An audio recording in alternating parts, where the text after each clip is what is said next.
So good evening students. Today we will start a new chapter, congruence of triangles. Okay, so here in congruence of triangles it is a new geometrical idea. What is it?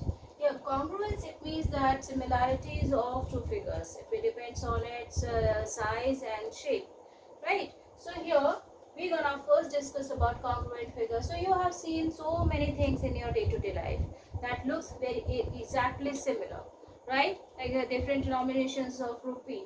10 rupee note are all looks the same, or 100 rupees notes, the shape and size both are same. So we can see that the 100 rupee notes are congruent. Similarly, if I'll show you these two pens, both the pens are of the same company, and look at its size and shape, both is same, so that these two pens are also congruent.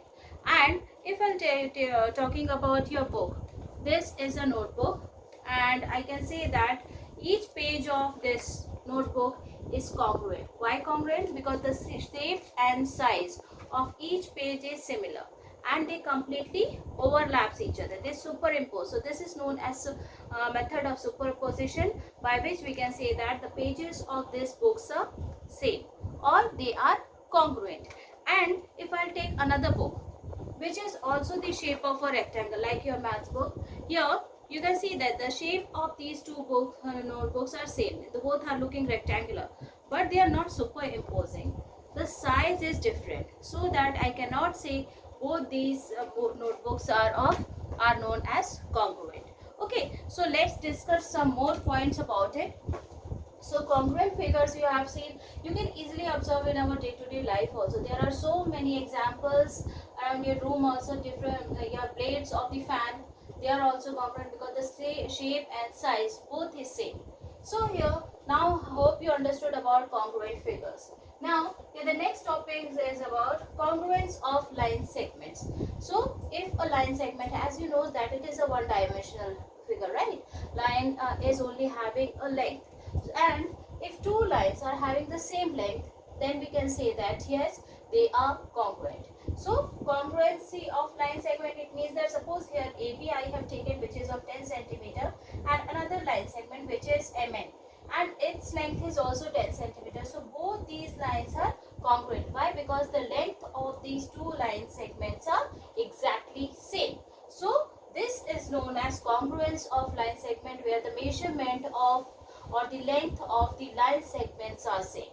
Now the next topic is about congruence of two angles. So we can say that two angles are congruent when the measurement of each of these angles are similar. Suppose here one of the angle which is given as ABC, and its measure is 60 degree. Similarly, another angle is suppose here it is PQR, and its measure is also 60 degree. But you can see that here the lengths of its arms are different. Doesn't matter. Main thing for congruence of angles is what? Here you have to take just only check the measurements of these angles, and the measurements of both these angles is 60 degree. Okay, so this is known as congruence of two angles, when the measurement of both the angles should be same.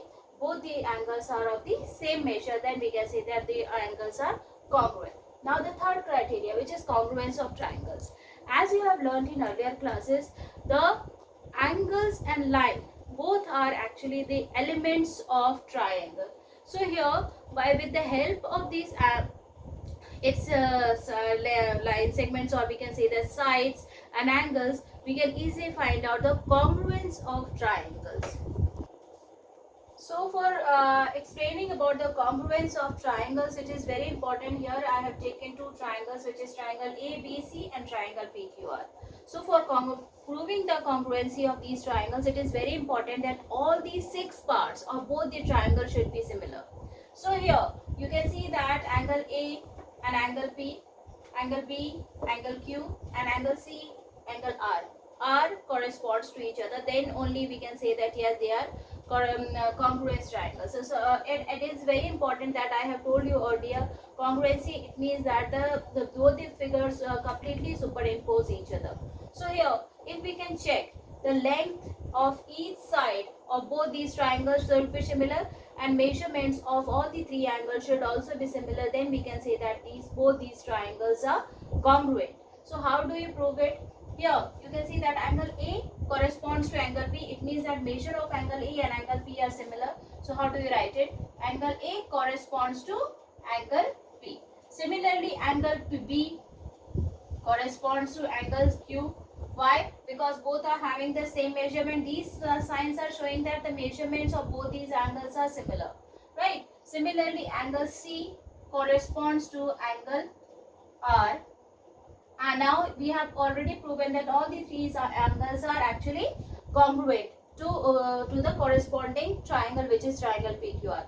Now I am going to compare their sides. So here you can see that AB corresponds to PQ.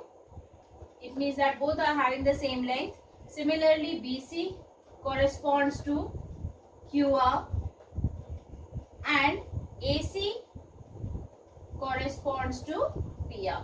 So now you can see that all these six elements of all the six elements are similar. They are corresponding to each other. Then after finding out all these six components which are similar, we can easily say that a triangle ABC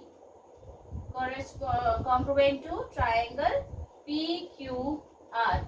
This symbol shows the congruence of these two triangles. So now we can say that if all the six elements are similar, they are congruent to each other, then we can say that both the triangles are congruent. Okay, thank you.